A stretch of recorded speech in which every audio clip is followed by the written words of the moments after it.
Jesus said in Matthew 28:19, "Go therefore and make disciples of all men, baptizing them in the name of the Father, the Son, and the Holy Spirit." We as Christians are to go and spread the word, the gospel, wherever we can.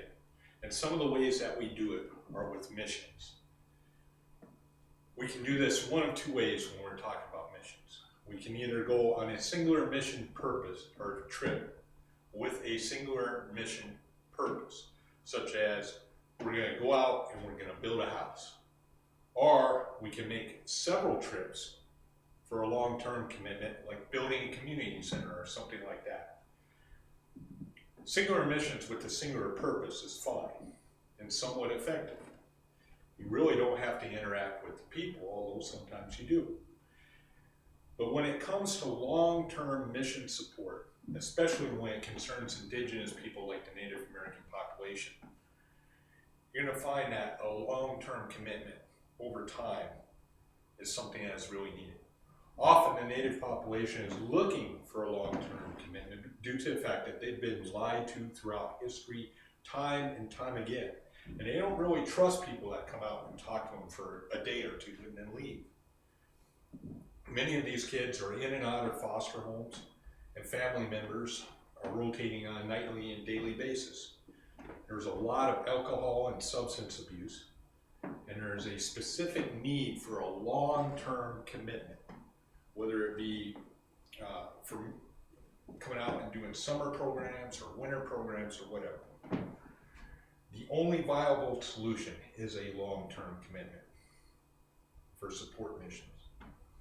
When I say churches, I tend to include the leadership of the missions group also within that. Native American ministries need a long-term commitment to establish a personal, lasting relationship and build upon that over the long term. Too many broken promises have taken place with the Native American population. Imagine this. You're a lone kid in an alcoholic family. You have been verbally, physically abused, sometimes sexually abused, and you spend the days never knowing whether or not you're going to be there in the same house that night, or you may sleep at someone else's house. You just don't know.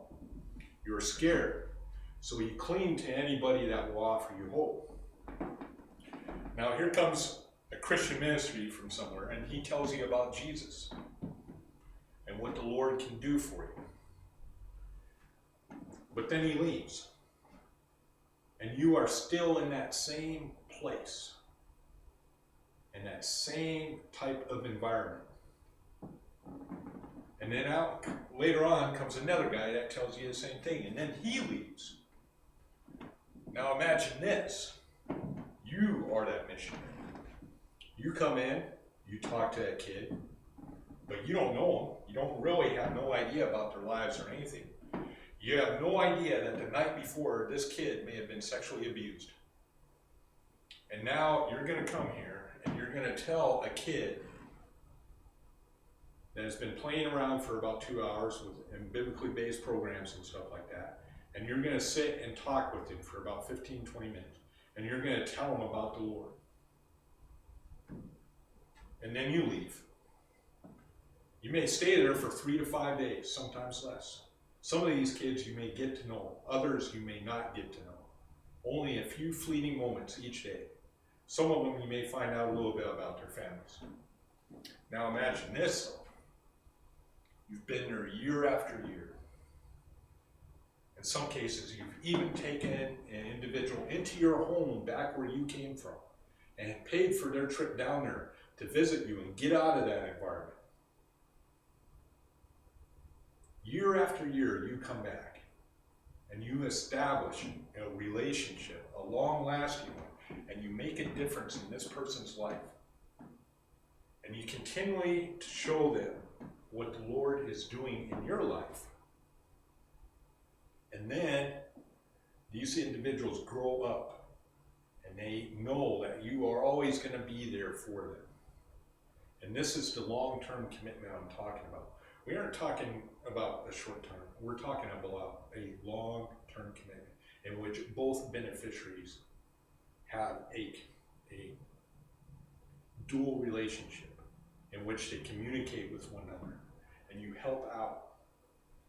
And these kids will learn to build up that trust over time, and they'll trust your word about the Lord. Doesn't always happen, but the majority of the time, yes, it does. So now that you've seen the benefit of what you should do, or what we should do, and make a long-term commitment,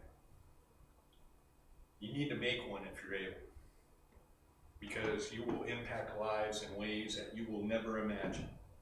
The Native Americans have big trust issues throughout their history, always have, always will. It is in their culture. Their culture has been lied to, they've been killed off, they've been systematically just decimated. Their lands have been taken from them time and time again, so they have real trust issues. So when you go out as a missionary for only a few minutes, they're not really going to trust it. It's only through a lasting relationship with them that they will make some kind of commitment to the Lord. But that's our problem. We're the ones. We need to make a commitment.